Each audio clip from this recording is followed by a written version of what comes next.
Oi, oi meninas, boa noite. Não vou me alongar nessa entrada, tá? Pra gente começar, porque o assunto é extenso, tá bom?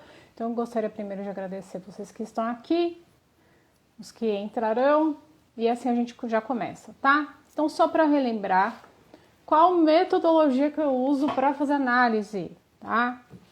Eu faço análise a partir desse livro aqui, da Susan Bauer. Eu prefiro ele do que o do Mortimer Adler, porque ela tem um passo a passo que eu me identifiquei mais, tá? Eu tenho outras análises. Quem quiser ouvir, tá no meu Telegram. O link tá lá na bio, no Linktree, tá? Tem outros livros lá que eu já analisei.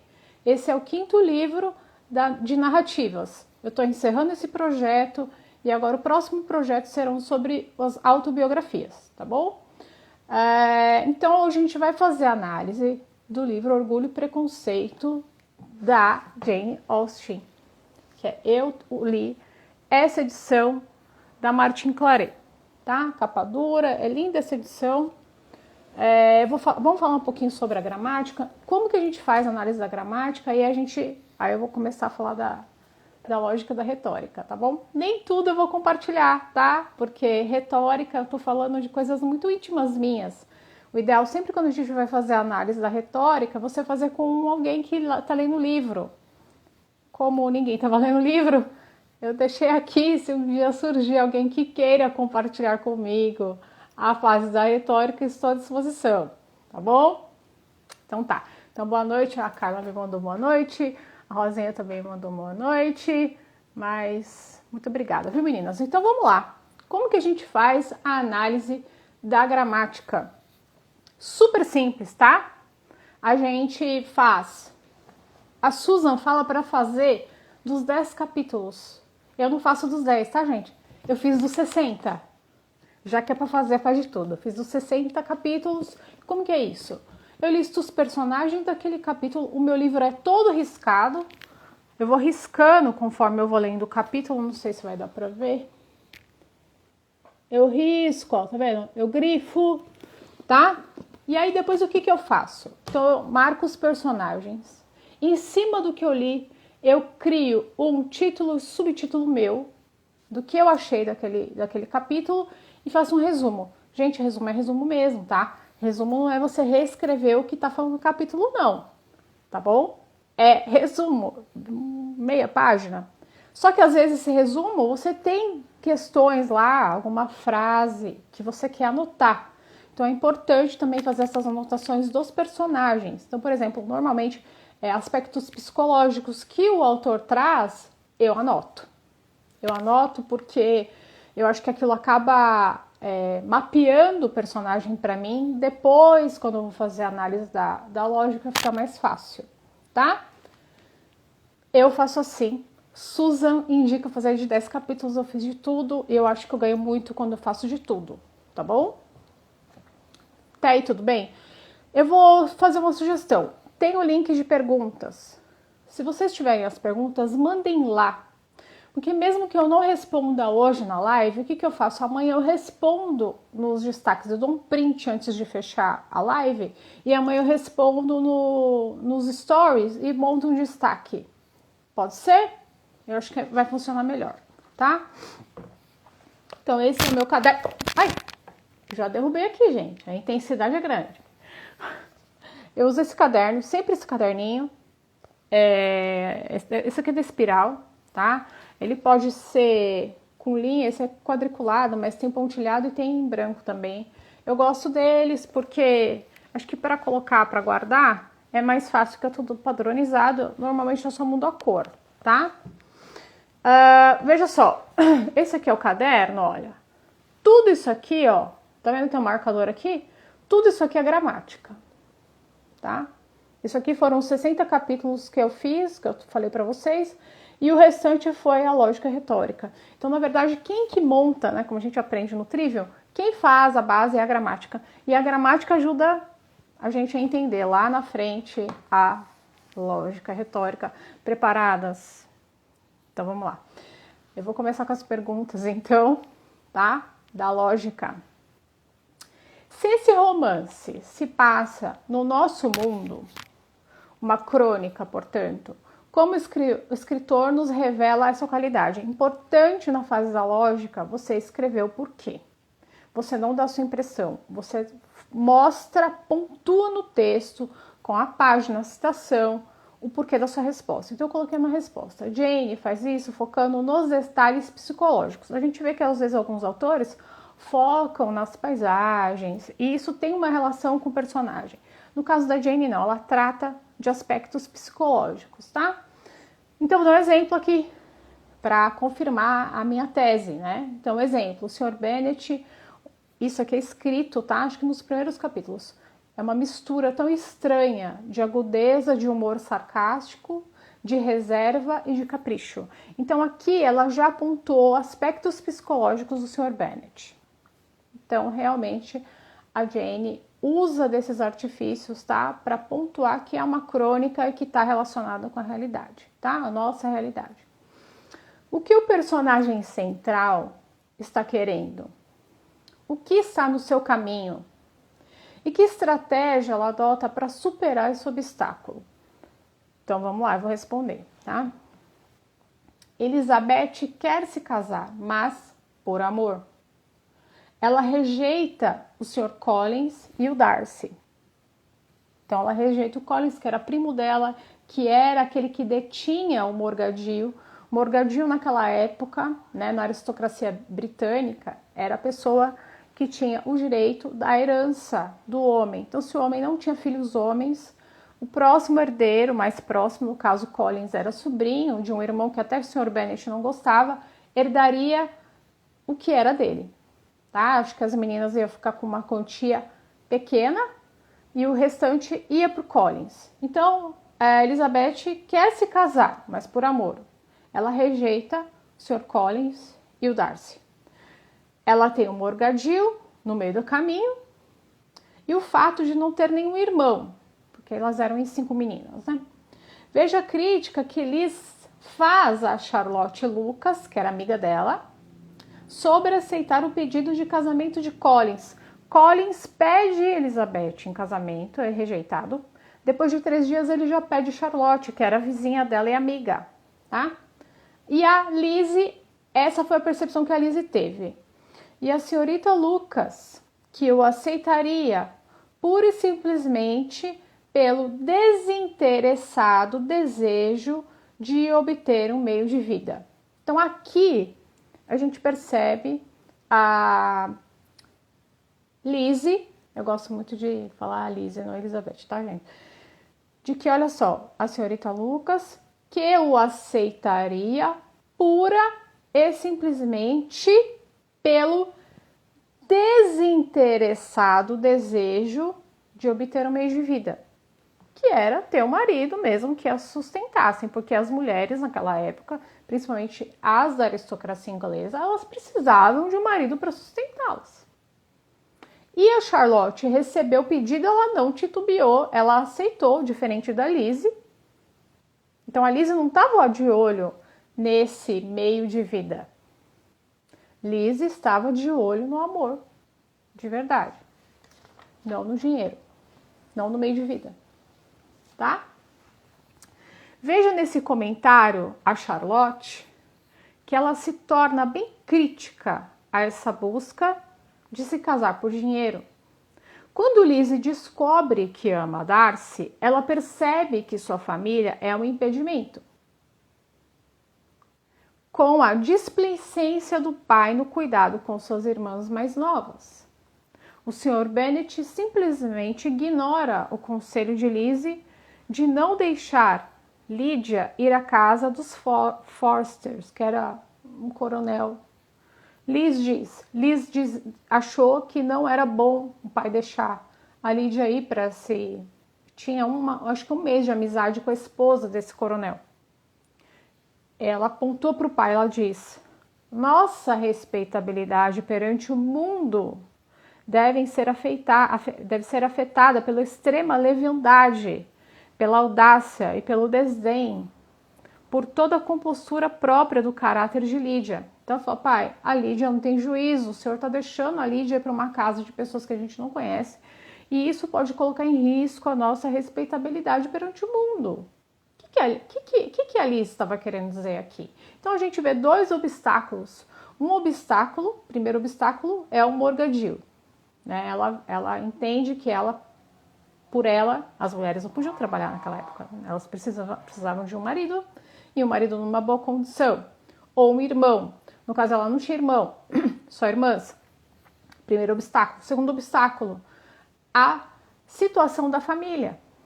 Porque o pai era um lorde, mas a mãe não tinha, a mãe não sabia se portar, né? Então, as pessoas que tinham, e a gente vai ver lá na frente, quando o Darcy confronta ela, ele joga na real, fala, tua família é tudo de gente doida, né? Então, ela pontua isso pro pai. Então, são esses dois obstáculos que eu entendo que Jane mostra como obstáculo para o casamento por amor, tá?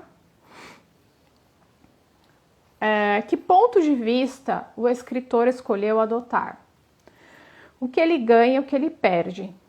A Jane escolheu o ponto de vista onisciente, onde a autora se coloca no lugar de Deus. Então ela retrata toda a obra como se fosse essa pessoa fora, mas que conhece o que se passa dentro do coração das pessoas, e ela conta a história assim, tá? O que eu acho que acontece quando a gente tem esse tipo de ponto de vista? Eu acho que a gente consegue ver melhor as pessoas, né? Por exemplo, quando eu li Jane Eyre é como uma autobiografia, como se ela estivesse contando a história do ponto de vista dela. Então, aspectos psicológicos eu tinha só dela, né?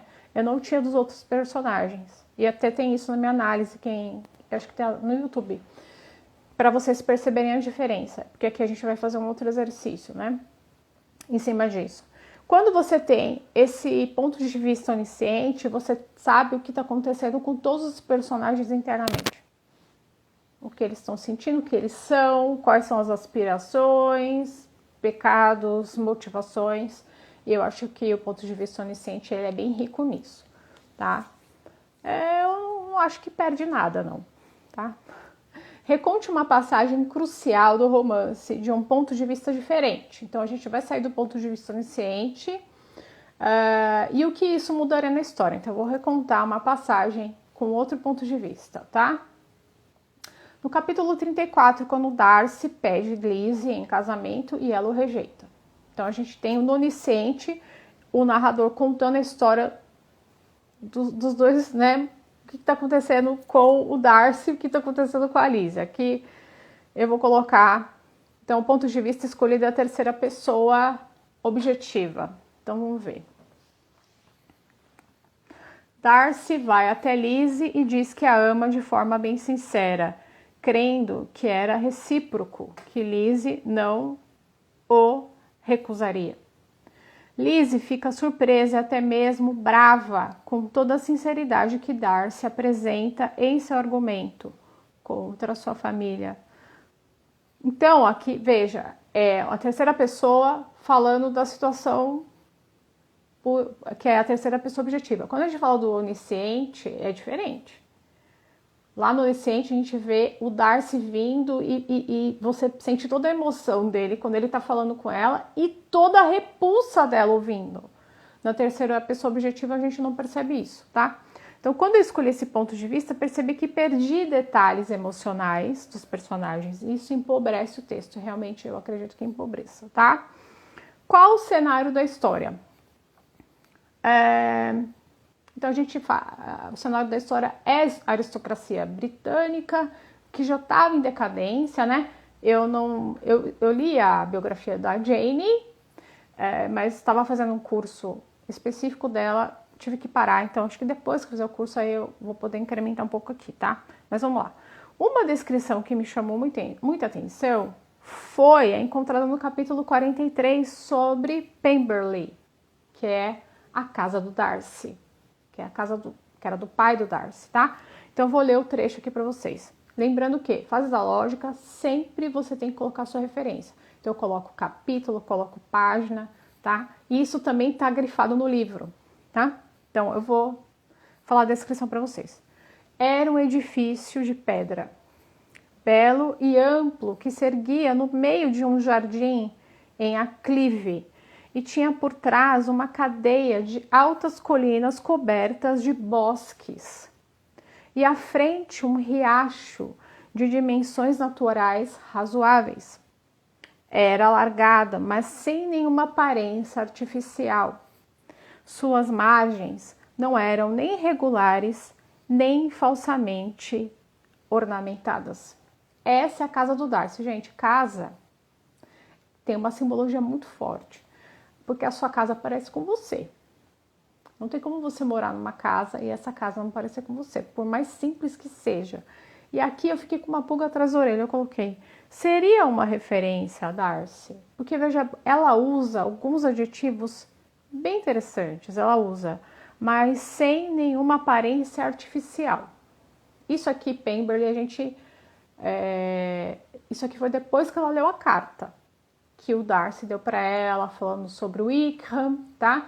Então aqui aquele preconceito que ela tinha contra a Darcy já meio que deu uma ruída.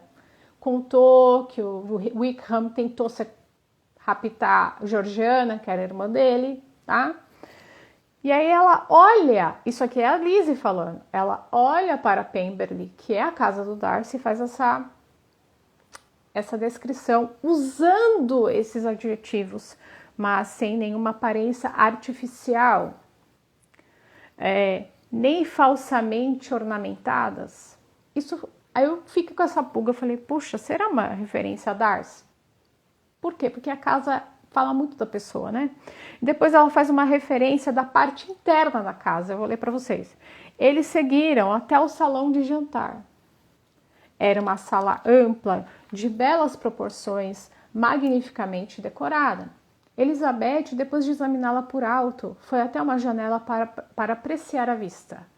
A colina coroada de bosques que eles haviam descido, parecendo mais íngreme com a distância, era soberba. Todos os arranjos do jardim eram belos, e ela considerou maravilhada o cenário inteiro, o rio, as árvores espalhadas pelas margens e o serpentear do vale até se perder de vista.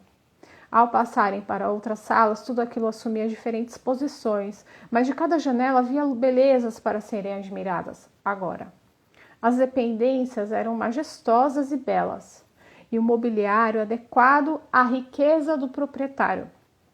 Mas Elizabeth percebeu com admiração, pelo seu gosto, que não era nem espalhafatoso, nem inutilmente luxuoso, com mero esplendor e mais autêntica elegância do que as mobílias de Rosings. Rosings é da tia dele, da Catherine, Lady Catherine, tá? Que queria casar ele com a filha, né? Não sei se vocês lembram disso aí. Então veja bem, ela fala, eu grifei aqui, as dependências eram majestosas e belas e o mobiliário adequado à riqueza do proprietário, mas Elizabeth percebeu com admiração pelo seu gosto que não era nem espalhafatoso. Então isso está falando do quê? De Darcy. Darcy é rico, mas ele não é espalhafatoso, ele nem é inutilmente luxuoso, quer dizer, ele não está muito preocupado em querer mostrar que ele é rico. Com meio esplendor e mais autêntica elegância do que as mobílias de Rosings. Isso aqui está falando de Darcy. Ela enxerga a Darcy dentro da casa. Que ele é um homem rico, sim, mas ele não é um homem afetado. Tá? Também não seria uma referência a Darcy? Eu coloquei, e é mesmo. Também não seria uma referência a Darcy, sua sobriedade? Eu acredito que Liz correlaciona Pemberley a Darcy. E não vejo Liz ressaltando a riqueza, e sim as qualidades do lugar, sem objetivo interesseiro. Então veja, aí está casando com o objetivo dela, que é casar por amor. Porque se o objetivo dela fosse casar por dinheiro, ela ia olhar aquilo como Collins. Quando o Collins foi na casa do tio, porque ele é o dono do morgadio do tio, do Sr. Bennet, ele vai e fica olhando a mobília. Aqui não. A Lizzie, ela está olhando a paisagem, ela está olhando todo o esplendor da casa e ela correlaciona esse gosto que não era espalhafatoso. Não é tão bonito, gente, quando a gente vê uma pessoa rica, mas que sabe ser rica, né? Não tem gente que é assim, que é rica, mas você não... Ela é uma pessoa tão fina, né? Ela não fica andando com um monte de... Parece propaganda. Não sei se vocês acompanham o Tio Rico, às vezes eu não tô mais seguindo ele, mas eu segui ele um tempo. O cara é muito rico. E ele fala, esses novos ricos são tristes, porque é logo em todo canto, porque precisa mostrar. E a gente vê o que aqui de dar-se de berço. Não precisa, tá? Sobre as metáforas, tá? O que eu percebi? Metáfora é alguma coisa que é do mundo natural, que está refletindo em algo do mundo, é como se fosse uma correlação, vamos dizer assim, tá? E o que eu percebi é isso. Eu fiz uma análise de todas as casas. Eu fui lá pela casa dos Bennett, depois fui para a casa dos Collins, depois eu fui para a casa de Rosings, que é de Catherine, que é a tia dele, né? Debour, eu acho que é Debour o sobrenome, e fui em todas, tá? Eu achei essa comparação direta com Pemberley e Darcy, tá? E eu vou ler aqui para vocês o que eu coloquei. Nem eu lembro, que tem umas 2 semanas. Lady Catherine, que é a tia do Darcy, é a versão rica da Sra. Bennet. Quem é a Sra. Bennet? A Sra. Bennet é a mãe delas, né? Mãe da Elizabeth Bennet, que é uma mulher que ela não para de falar, ela quer casar as filhas, ela atropela as coisas, ela não direcionou as mais novas, depois vai dar ruim lá com a Lídia, por causa da mãe, não tinha um controle, não cuidou das filhas, né? E a Lady Catherine é igual, só que ela é rica, né? Então atravessa, fala demais. Darcy fica aborrecido com a impertinência da tia contra Lizzie, assim como Lizzie fica com a Sra. Bennet. Então ele fica chateado porque tem uma hora que ela vai para Rosings, ela foi visitar os Collins e ela foi convidada para ir no jantar. E essa Lady Catherine fica meio que interrogando ela. E o Darcy tá lá. E aquilo incomoda ele fica aborrecido. Mas da mesma forma que ela também fica aborrecida com o comportamento da mãe. Quando tinha os bailes que a mãe também não sabia se portar. É a mesmíssima coisa. Uma vez que você tenha identificado uma imagem que se repete, pergunte-se, isso é uma metáfora? Vamos ver então, né? Em caso afirmativo, o que ela representa?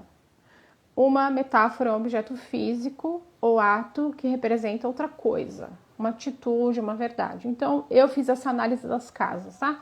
Então, Netherfield é uma casa alugada, que é a casa que o Bingley alugou. A casa dos Lucas é a casa do pastor, né? Porque tinha como se fosse o senhor feudal, que era o lord daquela região. Ele tinha a igreja e ele que sustentava a igreja, tá? E o Collins é pastor dessa região aí de Rosings, que é da Lady Catherine, tá? Deixa eu ver. Pemberley, que é a casa do Darcy, é uma descrição de Darcy. Rosings, não achei uma descrição, realmente não tinha, tá? Que foi o capítulo 31. E Sombre Longbourn, que é a casa dos Bennet, com aquela mãe, com aquelas irmãs intratáveis, o lar não era exatamente ideal. A gente percebe assim que a Elizabeth não gosta muito de ficar em casa. Isso eu percebi, e isso eu percebi isso também no pai. Depois a gente vai falar sobre o pai, mas eles não gostam de ficar em casa por causa da Sra. Bennet, de Mary, Kitty e Lídia, que são as 3 filhas mais novas, e a Sra. Bennet, porque a Sra. Bennet moldou essas 3 filhas. Elizabeth não gosta. Então, Elizabeth, quando tem, uma tia chama, ela vai. No caso que ela foi por causa dos Collins, ela foi por causa dessa frase. Ela diz, com aquela mãe, com aquelas irmãs intratáveis, o lar não era exatamente ideal. Então, ela aceitou o convite para visitar Charlotte, tá? Cenas de abertura e fechamento. Veja só, gente, quem tiver pergunta, manda aqui no questionário, que se eu não responder hoje, eu dou um print antes de acabar a live e amanhã eu respondo, tá? Cenas de abertura e fechamento. É uma verdade universalmente conhecida que um homem solteiro e muito rico precisa de uma esposa. Essa é a primeira frase do livro. Tudo no livro se relaciona a essa cena de abertura. Então, realmente, a gente está falando que o homem, ele quer casar. Só que aqui eu tenho uma outra conclusão com relação ao Darcy, tá? Os homens estavam à procura de uma esposa. Os ricos não se importavam muito com a riqueza das moças, a não ser Darcy no início. Mas veja só, vamos ver se aparece o Wickham aqui, senão eu vou falar. Bingley gostou da Jane, Bingley é rico. Collins, que era o morgadinho dos Bennet, pediu Lizzie e quando rejeitado pede Charlotte, porque era importante ser casado. Acho que era até uma forma do homem ser bem visto, como um homem amadurecido, responsável, né? Darcy repara que a família de Lizzie era de comerciantes e isso não agrada, além do comportamento da mãe e irmãs mais novas. Então, naquela época não podia, né, gente? Vocês lembram de Downton Abbey? Vocês assistiram Downton Abbey? Que tem a Lady Graham, né? Que é a mãe do Lord Graham. E ela fala assim, trabalhar? O que é trabalhar? Porque não trabalha, né? Para ela não tinha diferença, assim, de semana, sábado e domingo. Porque a aristocracia era isso, tá? Então, quando a gente vê Darcy rejeitando a Lizzie, vendo como um ponto negativo, a família dela ser de comerciantes e tinha o outro que era advogado, mas dentro do contexto histórico dá para entender o porquê, tá? Agora, olha só. O Wickham quer casar com uma mulher rica. O Wickham quer, tá? Darcy, eu acho que a questão do Darcy não é nem rica, é mais acho que o comportamento da família mesmo, tá? Cena de fechamento. Foi uma felicidade para os sentimentos maternos da senhora Bennet o dia em que viu partirem as duas filhas de maior mérito, a Jane e a Elizabeth, né? A senhora Bennet, que era tão preocupada em casar as filhas, ficou feliz, porque Jane e Lizzie casaram-se e muito bem. Será que ela olhou apenas para o lado financeiro? Será que lá no fundo ela via a diferença entre Bingley, Darcy e Wickham? Que também aqui nesse caso, Lydia já tinha casado com Wickham, né?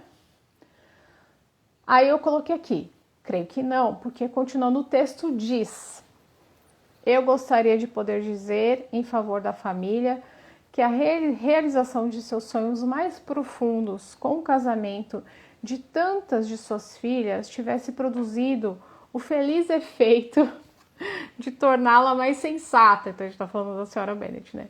Amável e bem educada pelo resto da vida, embora talvez fosse uma sorte para o marido, que provavelmente não suportaria uma felicidade tão extraordinária que ela continuasse esporadicamente nervosa e sempre tola. Então, quer dizer, não resolveu nada. O desejo era que tivesse produzido esse efeito de torná-la mais sensata, amável e bem educada. Mas não, ela continuava nervosa e sempre tola, tá? Então, nesse caso, temos uma resolução. A grande preocupação da senhora Bennet foi concluída. Portanto, podemos triunfar sobre nosso mundo. Então, se teve jeito aqui para a senhora Bennet, que era uma mulher totalmente desgovernada, nervosa, tola, falava pelos cotovelos, pode dar jeito para a gente também, tá? Tudo bem, gente? Essa é a fase da lógica, tá?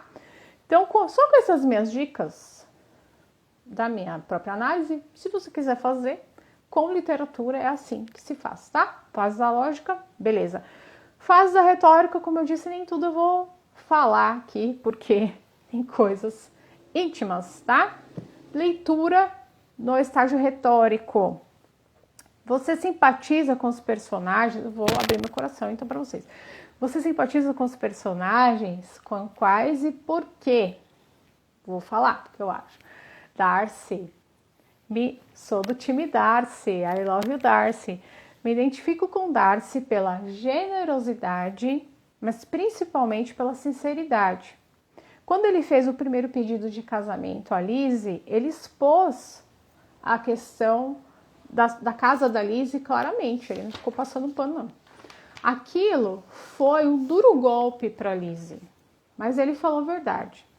Por amor a Lizzie, ele resolveu toda a situação vexatória de Lydia e Wickham, porque depois, para casar, Lydia foge com Wickham, né? Foge. Naquela época, vocês imaginam que era isso, uma moça de 16 anos fugir com um cara. E ficou procurando, e o tio vai atrás, e o pai, e eu sei que resolve, e o Wickham não queria casar. E a Lydia meio que aceitando aquilo tudo, imagina que era aquela época ser amaziado, né? Era isso, era um escândalo, era uma mancha para a família. E o Darcy foi e resolveu toda a questão, deu acho que 10 mil, acho que era 10 mil libras, alguma coisa assim. Pro Wickham, pagou umas dívidas, deu mais uma graninha lá, e aí o Wickham casou, tá?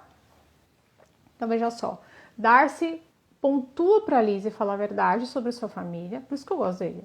Ele é fantástico, ele é duro, mas às vezes é melhor a gente andar com gente que fala a verdade do que com gente que passa a mão na cabeça. Ele vai, não fala para ninguém, acerta a situação do casamento, até para poupar a família, né? Ele amava a Lizzie, o amor faz isso, né, gente? Penso que até fez isso porque percebeu que Lizzie não comentou com ninguém a situação que poderia ter acontecido com Georgiana, porque ele contou para ela que o Wickham, que fez com a Lydia, queria fazer com a Georgiana, irmã do Darcy. Ele contou isso para Lizzie e a Lizzie não contou para ninguém, nem para Jane, ficou para ela. Então, acho que ele também olhou por esse lado e falou, puxa, eu falei para ela, ela não falou para ninguém, não alertou ninguém na casa dela, não foi clara sobre o caráter de Wickham, e a irmã dela caiu na cilada do cara. Então, eu acredito que ele também tenha pesado isso, tá? Ele era muito observador e no final se viu rendido a essa menina inteligente e sardônica, que ela era, né? Ela é. Sinto que ele também percebeu que Lizzie não tinha a intensa busca por um marido. Ela não era puxa-saco, por exemplo, como a senhora Bingley. A senhora Bingley ficava puxando o saco dele o tempo todo. Ai, que letra linda! Ai, ficava ali, sabe? E a Lizzie na dela. Bingley, senhorita Bingley, e tinha bastante opinião, o que a tornou atrativa a Darcy. Eu acredito que foi isso, tá? Isso fala muito sobre Darcy. Ele queria alguém que também lhe falasse a verdade e não uma bajuladora. O amor verdadeiro se fundamenta na verdade. Então, por isso que eu sou do time Darcy, tá? Agora, Lizzie. Lizzie é muito observadora e preconceituosa. Quando ela forja uma imagem sobre alguém, é difícil desfazê-la. Ela mostra isso quando Charlotte aceita o pedido de casamento de Collins. Ela acha que foi mesmo por uma questão financeira. E quando ela visita a amiga, ela reforça essa ideia quando diz, então abre aspas, quando o Sr. Collins dizia algo de que a esposa poderia envergonhar-se, o que por certo não era raro, Elizabeth involuntariamente voltava os olhos para Charlotte. Ela queria sondar Charlotte. Quer dizer, o Collins falou besteira, eu quero ver a reação da Charlotte. Uma ou duas vezes conseguiu discernir um leve rubor na Charlotte, mas em geral Charlotte sabiamente fazia que não escutava, tá? Depois que ouve Darcy a desdenhando no baile, então ela já tinha, por isso que eu falo que ela é preconceituosa, ela já tinha isso. A Charlotte casou por causa da grana. E ela perdeu vários pontos com a Elizabeth, né? A Charlotte, ela não é mais minha amiga. Quando ela escuta o Darcy desdenhando ela no baile, o Darcy falou isso, também foi dureza, né? Falaram assim, Darcy, dança com ela, não sei o que. Aí ele fala, é suportável, mas não bonita o bastante para me animar. Não estou com paciência no momento para dar atenção a mocinhas que foram desdenhadas por outros homens. Ela escuta isso, ela fica muito brava. Uns dias depois, Charlotte justifica o orgulho de Darcy. Então ela ficou, acho que, desprezando o Darcy, conversando com a Charlotte, e a Charlotte disse, não é de admirar que um jovem tão distinto, com família, riqueza, tudo a seu favor, tenha a si mesmo em alta consideração. Ele é metido mesmo, viu, Elizabeth? Ele é rico, ele é distinto, ele tem o direito de ser orgulhoso, por assim dizer. Aí a Lizzie responde, isso é verdade, replicou Elizabeth, e eu não teria dificuldade em perdoar o orgulho dele se ele não tivesse ferido o meu. Então aí começou a briga de orgulho, né, gente? Ele, orgulhoso, falou o negócio. Ela ouviu, ficou brava, ficou orgulhosa também e com o preconceito dele, achando ele um snob. Tá? Então, Lizzie também é orgulhosa. Então a gente vê, porque orgulho e preconceito, né? Ele é orgulhoso, ela é preconceituosa, mas ela também é preconceituosa e ele também é preconceituoso. Porque ele tem preconceito da família dela, que a mãe dela não sabe se portar, que a família é de comerciantes, né? E ela tem preconceito com ele, acha que ele é um snob chato, né? Ela não é como a Jane. Veja o paralelo entre ela e a Jane, irmã dela, né? Que vê o bem em todos. Eu não vi. Ela cria um ranço contra o Darcy. Eu não vi a Jane falar mal de ninguém, criticar ninguém no livro, não tem. Sempre ela fala um ponto positivo, será? Sempre assim. Tem uma figura de Jesus, né? Que a gente tem que ser assim. Gente, como eu sou igual a Lizzie. Jesus, tem misericórdia. Bom, deixa pra lá. No capítulo 5, Darcy nota os belos olhos negros de Lizzie. Para ela, Darcy era apenas o homem sempre desagradável que não achava bonito o bastante para dançar com ele. Então ela ficou com essa imagem, né?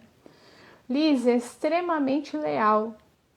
Quando lê a carta de Darcy, onde ele conta a verdade sobre o Wickham, ela não conta a ninguém. Então isso é um outro ponto. Ele observou, ele arriscou, né? Porque ele estava colocando a imagem, né, da irmã. E ele apostando tudo, eu acho. Por causa que ele amava ela e ele meio que mapeou ela. Mandou a carta para ela e contou tudo. E ela não contou para ninguém. Ela é muito inteligente, sardônica, eu achei isso demais, que na verdade é ironia de Jane Austen, né? Tá nela e no pai dela. Como pai. Tá vendo? Eu nem tinha lido já. Muito companheira do pai. Até acredito que ela tinha esse jeito por causa da convivência com ele. Tinha muito zelo por Jane, muito zelosa com a irmã, né? Acho que era amiga dela mesmo, né? E depois apresentou muita preocupação com Lídia e expôs isso ao pai de forma direta e clara.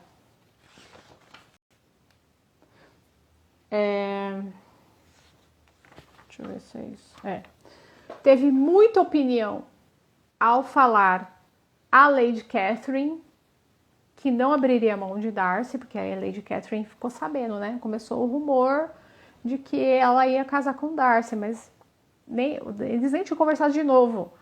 E aí ela foi lá e falou, você pode casar com meu sobrinho? Só faltou chamar ela de pobretona, só feiosa e tal. E ela ficou firme. Ela disse que ela não ia abrir mão dele, mesmo sendo pressionada e humilhada pela tia dito, porque ela foi humilhada mesmo. E ela ficou firme. E o melhor, depois reconheceu todas as qualidades do Darcy, pois ele falava pouco e fazia muito. Gente, dica para solteiras. Homem fala pouco e faz muito. Homem que fala muito, 10 passos para trás. 10 passos para trás. Veja o Wickham. Gentil, galanteador, amoroso, querido e uma tranqueira, canalha. Darcy, metido, fresco, pedante depois se mostrou fofo que era, tá? Tem umas coisas aqui que sou eu que escrevi pra mim mesma. Deixa eu ver. Gosto da inteligência dela, sua opinião sobre a vida. Também gosto que ela não fica fazendo conta sobre rendimento anual de ninguém. Gente, o livro é recheado disso, né? Fulano ganha tantos 1.000 libras por ano. Beltrano mais tantos, não sei o que, libras por ano. Será que essa qualidade se encontra distorcida ou exagerada? Coloquei. Não acho. Creio que as qualidades tanto de Darcy quanto de Lizzie são bem críveis. Eu acho, tá? Por isso que eu não acho que literatura, né? Uma coisa tão distorcida, tão... Não, é bem próximo mesmo, eu acho. Que tendência oposta destrói ou se coloca no seu caminho, no caminho do seu florescimento completo. Então, eu vejo assim, a qualidade aqui, na verdade, eu acho que o livro trabalha muito com o defeito, que é o orgulho, o preconceito, né? Isso é o que se opõe o tempo todo, tá? Então, eu vou falar sobre isso, ó. O orgulho e o preconceito quase impediu o florescimento desse amor. Lizzie se cobriu de preconceito contra Darcy quando ouviu seu comentário contra ela no baile. Esse preconceito só começou a ser destruído quando Darcy escreveu a carta contando a verdade sobre Wickham. Já o orgulho de Darcy também foi despedaçado quando Lizzie o rejeita e ela sinaliza que ele a insultou. Ela deixou claro, você pisou na bola, meu amigo. Você achou que eu ia te aceitar e você tá aqui falando que eu sou uma Zé Ruela, Zé Ninguém aí, né? Você reconhece esse impulso contrário em si mesma? Ai, Jesus, não vou responder. Ai, mas sim, né, gente? Oh, Deus, tem misericórdia. Se o autor escolheu essa qualidade como... Por isso que é importante a literatura, gente. A literatura faz isso. A literatura é um confronto. Fazer assim é um confronto. Você não sai igual. Se o autor escolheu essa qualidade como característica central do seu personagem, será que está fazendo uma afirmação? Através dessa escolha sobre a condição humana, sobre os desejos universais que todos os seres humanos compartilham e a oposição que todos nós também encaramos quando tentamos satisfazer esses anseios, eu coloquei o seguinte, imagina assim, a gente tem orgulho, o antônimo é humildade, né? E o preconceito, o antônimo é a tolerância e a paciência. Então vamos ver. No caso, Jane escolheu o orgulho de Darcy, o preconceito de Lizzie. Certamente ela está fazendo uma afirmação sobre a condição humana e não tá, gente. Tá. Quantas oportunidades, e foi isso que eu coloquei naquele meu texto que está aí no feed. Quantas oportunidades, quantos relacionamentos, quantas famílias são destruídas por causa do orgulho? Darcy achava que era superior financeiramente a Lizzie, mas com o passar do tempo começou a amá-la. E o dinheiro não foi impeditivo. O amor é maior. Aí quando eu comecei a ler isso, porque aqui aí eu fui para a Bíblia, né? 1 Coríntios 13, 4 diz: o amor é sofredor, é benigno. O amor não é invejoso. O amor não trata com leviandade. Não se ensoberbece. E quanto ao preconceito, então isso aqui vai totalmente de frente com o orgulho, né? Ele não tem soberba no amor. Ele é humilde, né? Ele é sofredor. Ele é benigno, cheio de bondade. E quanto ao preconceito, ainda diz: não se porta com indecência, não busca os seus interesses, não se irrita, não suspeita o mal. Não suspeita o mal é o antagonismo do preconceito. 1 Coríntios 13, 5. O amor que vem de Deus estraçalha os grilhões do orgulho e do preconceito. Jane, a irmã mais velha de Lizzie, tem essas características do amor. Ela tem. Sempre que ela ouve algum comentário negativo sobre alguém, rebate com algo positivo ou questionando aquele comentário. Essa passagem também me remeteu a uma passagem do livro Refúgio Secreto, que a gente terminou de ler, né? Quando as irmãs Timbun estão no campo de concentração de Ravensbrück. E os soldados batem em uma mulher. E é terrível, esse livro é muito bom também, gente. Eles batem na mulher e a mulher grita.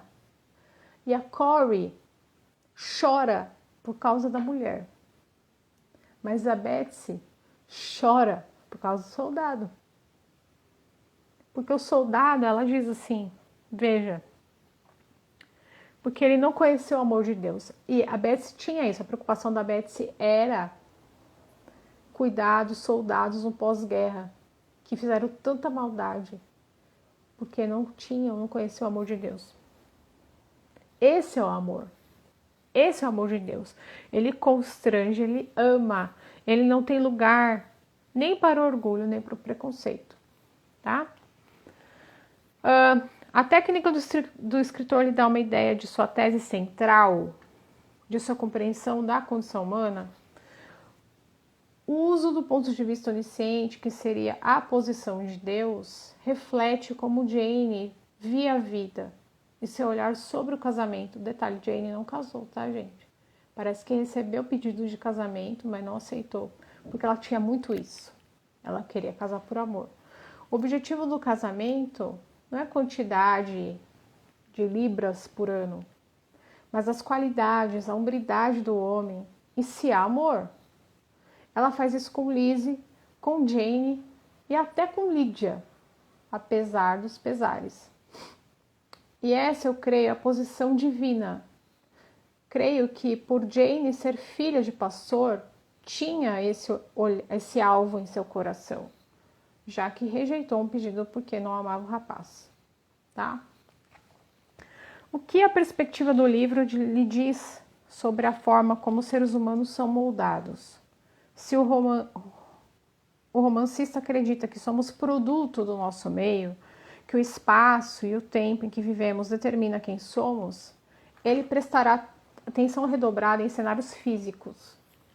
No entanto, se ele crê que o homem é uma alma livre, com poder de controlar o seu entorno, será mais provável que se concentre no que se passa dentro da cabeça dos personagens. Em vez de descrições minuciosas do cenário físico, produzirá registros não menos detalhados de emoções, pensamentos e estados de espírito.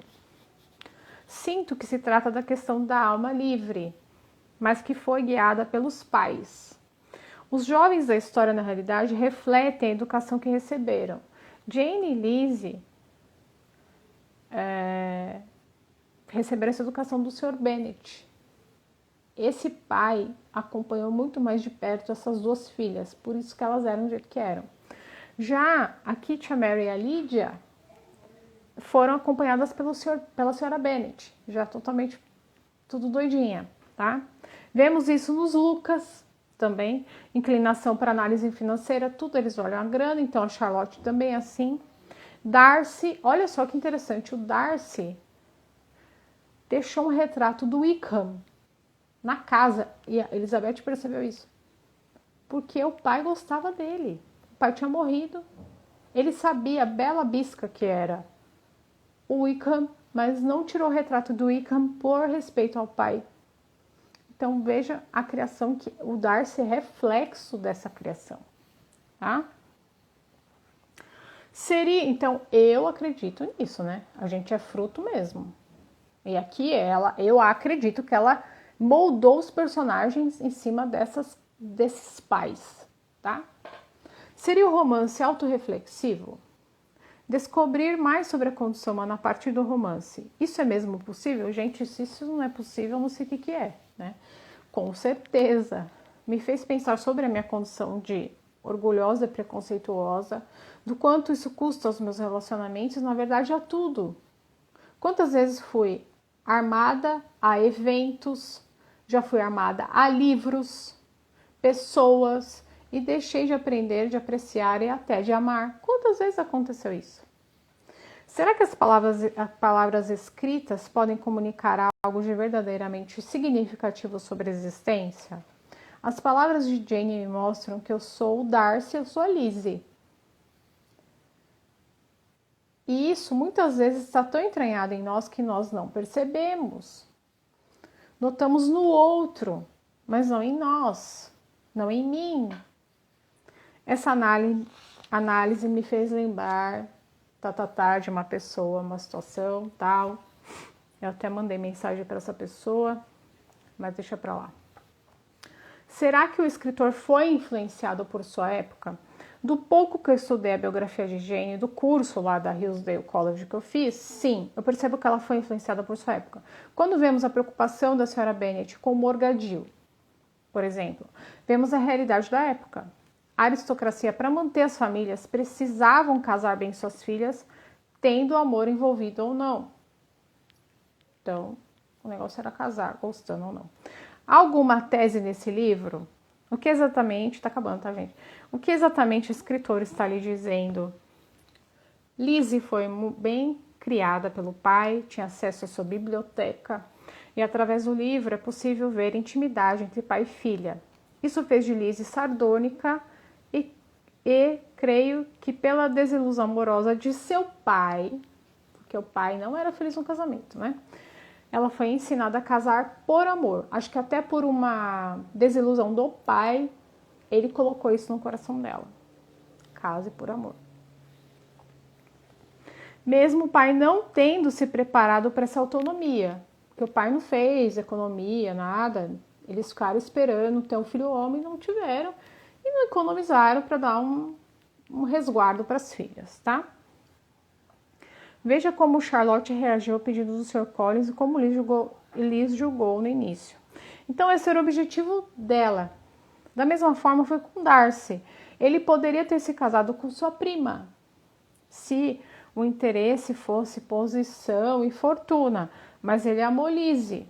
Demonstrou, creio que pelo cuidado que ela demonstrou com Jane, como ela adoeceu, quando ela adoeceu, até mesmo sua postura ácida contra ele no pedido de casamento. Ele achou que não seria recusado. E acho mesmo que nesse momento o Lizzie ganhou mais, porque ele viu o comportamento dela, que ela não pesava o Darcy em libras, tá?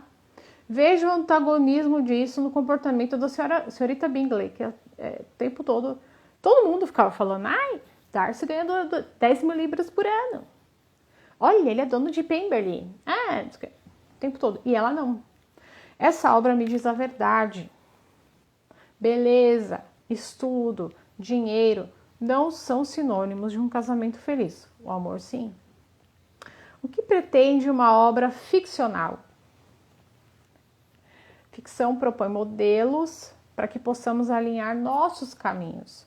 O romance abre inúmeras portas para que eu possa perscrutar, mas não sugere quais limiares eu devo cruzar. E aí eu coloquei a frase do Northrop Frye, né? E como diria Northrop Frye, o mundo literário é um mundo humano concreto, de experiência imediata. Certo, minha gente? Até que não demorou, né? Ó, falta 1 hora. Tem uma pergunta que eu tô vendo aqui, eu vou ver.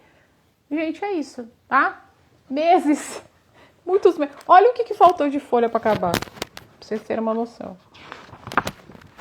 Faltou isso para acabar o caderno.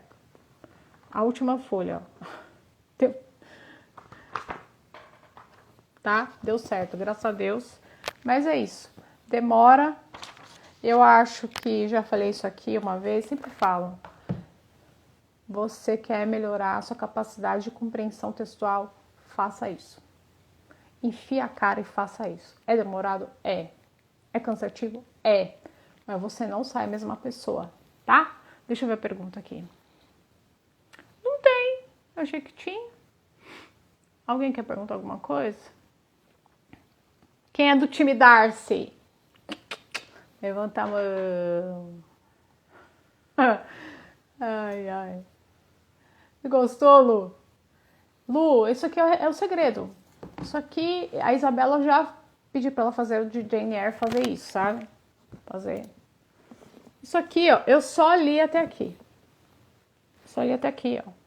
Agora começou de autobiografia, que acho que é aqui. Tá? Então é isso, minha gente. O livro mexeu comigo. Eu vi o quanto que eu sou orgulhosa, quanto que eu preciso melhorar isso, quanto que eu preciso buscar em Deus, né, para melhorar. O filme é legal, mas nada se compara ao livro, né? São de coisas diferentes, claro. Eu recomendo todos os livros de Jane. Todos. Todos. Eu li todos, tá? E que é isso. Então, se vocês sabem, se alguém sabe aí que alguém leu e, né, é uma análise totalmente contrária à visão feminista que a gente vê às vezes de análises por aí. Eu não tiro conclusões do tempo que eu vivo. Eu não faço a leitura do texto pela lente da cultura atual. Eu leio o que a Jane me falou. E eu tento juntar o leco pro cré do que ela falou. Então, eu tenho uma visão bem diferente do que pregam aí, né? Pregam que Charlotte Brontë era feminista, pregam que Jane Austen era feminista. Eu acho que elas não eram feministas, não. Elas sabiam a posição delas em Deus e que Deus tinha algo melhor para elas. É isso que eu vejo. Karina, eu vou colocar. Eu vou terminar aqui. Eu acho que eu nem vou deixar no Instagram, não sei. Talvez deixe, mas é melhor para assistir no YouTube, né? Tá bom, minha gente? Terminamos aqui. Pois é, um espelho para a alma. Não é, é. Eu me vi quantas vezes na Senhora Bennet também, Jesus. E a gente se vê nos personagens, né? A gente se vê. E isso é uma oportunidade mesmo para um tratamento interior, pra gente melhorar, tá? Então é isso, agradeço de coração vocês que ficaram aqui do começo ao final, porque é uma coisa meio truncada, né? Mas espero ter contribuído e leia, faça análise. Quando você faz análise, você lê o livro te lê, tá bom? Um beijo no coração, Deus abençoe grandemente. Projetos, não sei, tô reanalisando tudo, mas é isso, tá? Beijo no coração, obrigada. Beijo. Deus abençoe.